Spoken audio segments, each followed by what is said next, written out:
the hands that feed you, you know, just, it's not okay the way they're doing it. And it was never just about deporting the criminals. They're going after everyone, and that's not okay. So I think that we should stand up for our people and always be proudful and pride about our people and never forget about them. Absolutely. And what about you, sir? How do you feel about all this? I mean, I'm just here ready to show support. You gotta remember where you come from. Like she said, you can't bite the hand that feeds you. You know what I mean? There's a lot of people out here. We all come from struggle, you know? Everybody got their ways of showing their support. And right over here, Joab, if you can see this adorable little girl, she's with her mom, and she does have the Mexican flag. She's been flying it over the 101 freeway. I heard both of you talk about why people fly the Mexican flag.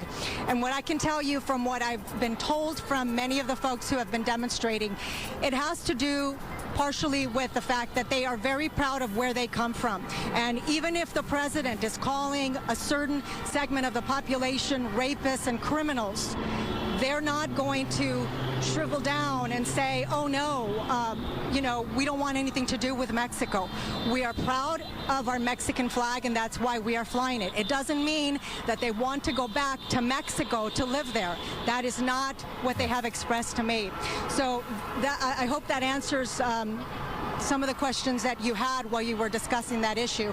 But again, this is, you know, that has been declared an unlawful assembly. And LAPD wants everybody to disperse and go home. It has been a demonstration that has taken place all day long. And at this point, you know, at night, some of the troublemakers come out. I didn't see the vehicles that were doing donuts earlier that you were describing. I haven't seen it at least in this particular area, and we are at Aliso and Main. But obviously that's going on in other parts, and when that takes over, you know, it's just impossible to control.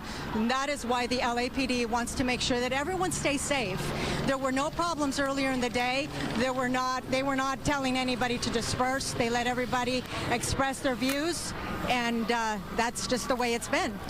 So at this point, you can see all of the LAPD officers here. Everyone is just standing, just sending the message. It's time to go home. And Gina, I just want to clarify what I was saying earlier about the flags.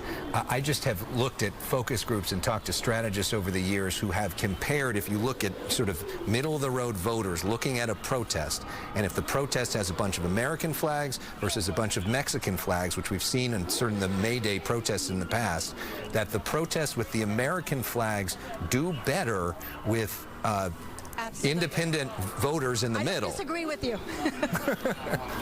I'm just saying in terms of the data. I'm explaining. No, I understand that, and I see it all over social media. Why are they doing this? Why are they doing this? I'm simply explaining to you what has. Right. No, I appreciate that. What they expressed to me. No, which I totally appreciate the context and the point that protester was making of don't bite the hand that feeds you is true.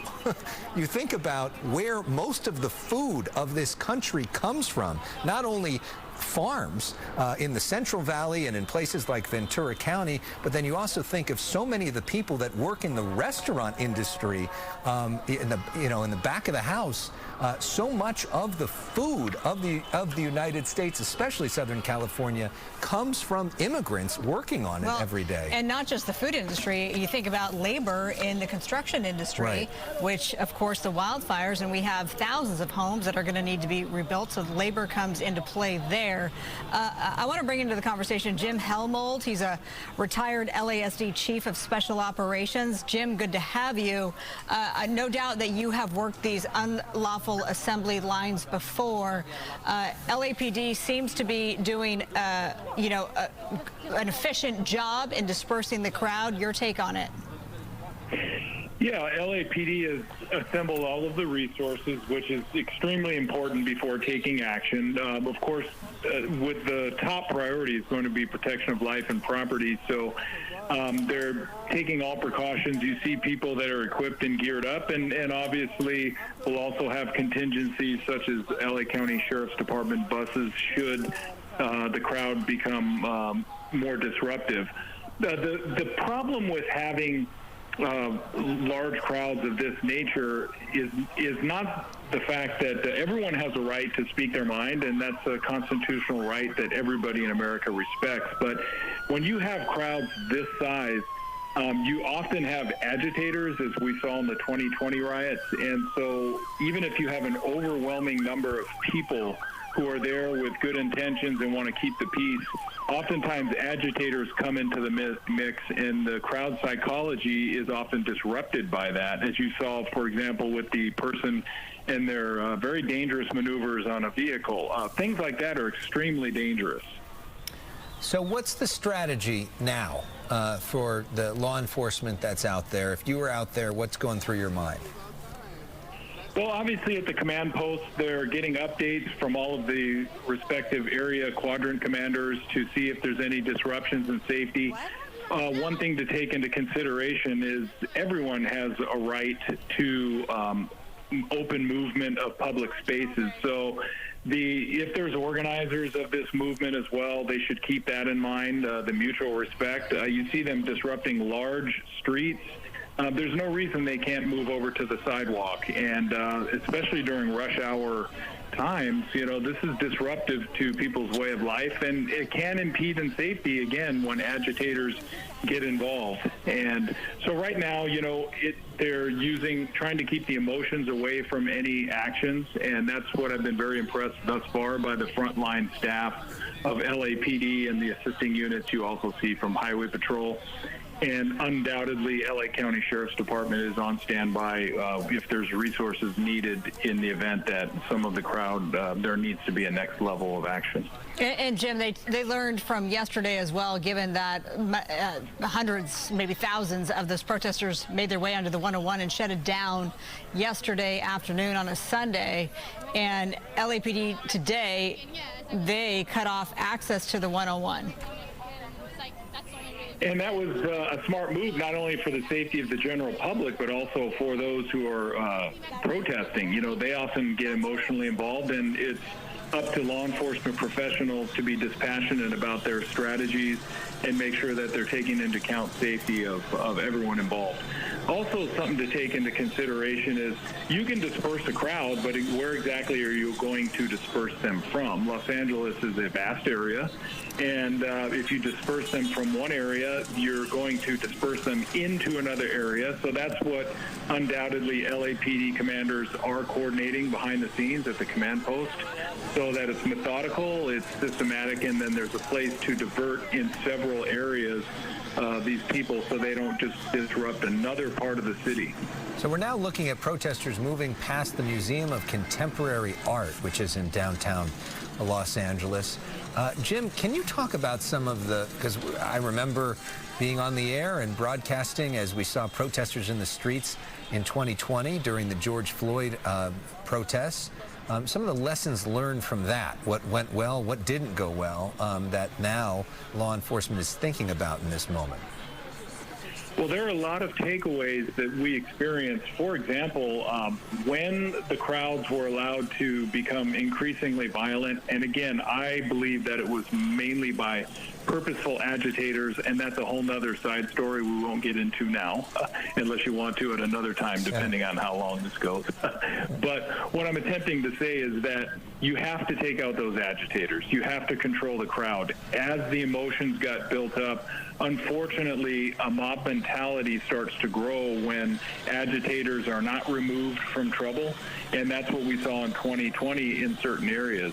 To be more specific, there were some cities, and I know this because we sent LA County Sheriff's personnel to some of these areas.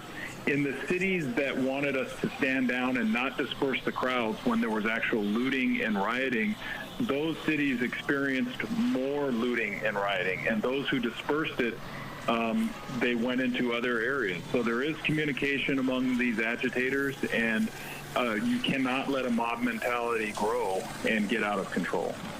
What are your thoughts now, given it seems the crowd has gotten significantly smaller, at least from Sky Fox's perspective, and they are just sort of marching along here. haven't seen, you know, the skirmishes that we were seeing before. Now it just is almost a parade of these anti-ICE protesters making their way down. Yes, and I think this is all part of the plan that's being put together. And kudos, we know the LAPD chief, Jim McDonald, who was also the sheriff at one point in time. He's been around the block, as he would say, joking. He's a friend. He's been around the block a few times, and so he has seen these type of activities. I know that he's telling his commanders likely exactly what we discussed, which is we're going to respect the constitutional right of free speech, but we cannot allow it to rile out of control, and we cannot let agitators control what some people might have good intentions for. So I think what you're seeing is a dispersal into several different areas. If you look at the crowd, yes, there are large areas walking through different parts of the city, but I also notice that they're separated into several sections. And he has the ability to call in more resources to control those crowds and make sure that they're spread out and not causing disruptions. Yeah, and it looks like things are in a better place now than they were maybe 45 minutes ago as this crowd is on the move, but looks like it's doing so relatively peacefully, at least this crowd. We don't know if there are other crowds on the move in other places that have been separated out. As we also have Hal Kempfer with us, the global security expert who's been a part of this in the past. And Hal, you mentioned this, but I'm thinking it is the strategy that if you're in law enforcement in this situation, you would rather the crowd leave on its own than having to get involved in arrests or frankly bad images of you moving in that could be used against you in social media, right? I mean, the preference is peter out on your own. Absolutely. In fact, what you see with the movement of the crowd right now is, you know, a number of them are going to get tired. And that is an old technique, is get the crowd moving. And when the crowd moves over time, particularly if you can get them going up hills, they'll get tired, more tired faster. But you get them moving, and eventually, you know, it's night. A number of them out there are, if you looked at the crowd, assess the crowd at the beginning, a number of them out there were just, you know, regular citizens from the community. It wasn't a preponderance of young, physically fit people that were maybe looking to do something more confrontational. A lot of them are probably saying, look, we've been out here all day. It's time to go home. And so as they walk, you'll often see where they will just kind of, you know, onesies, twosies, or whatever, kind of just dissipate and go back to wherever they parked and they head home. And I think that's what you're looking at here. The other thing, too, which I don't know if this is LAPD guiding them this direction, but they do seem to be going into areas where they can basically cause, shall we say, less mischief, areas where it's lower profile, and areas where there really isn't much that they can do, and that may be intentional as well. But it's working pretty well, and if they can avoid, you know, going directly at them, that's always a preferable situation. If the crowd dissipates itself, that's always preferable than a confrontation. The question is, do they have an established route, or are they just turning left and right as they see fit?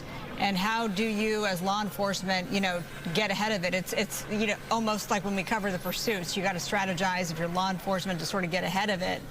How does that work? Well, I think they may be actually guiding them. I'm not sure, but there may be something where it depends on how you deploy your personnel.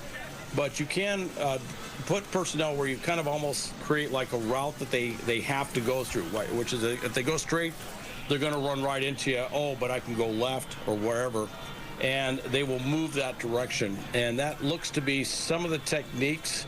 I really can't tell from the helicopter shot if that is, because first off, it's starting to get dark, so I can't see as clearly who's on the street per se. But that's a time-proven technique. Is you just basically you channel them into a particular direction and move them. And what will happen is, you know, now they're walking, they're full of energy, but they're probably, and you've noted this already, there seems to be less of them there than they were when they started.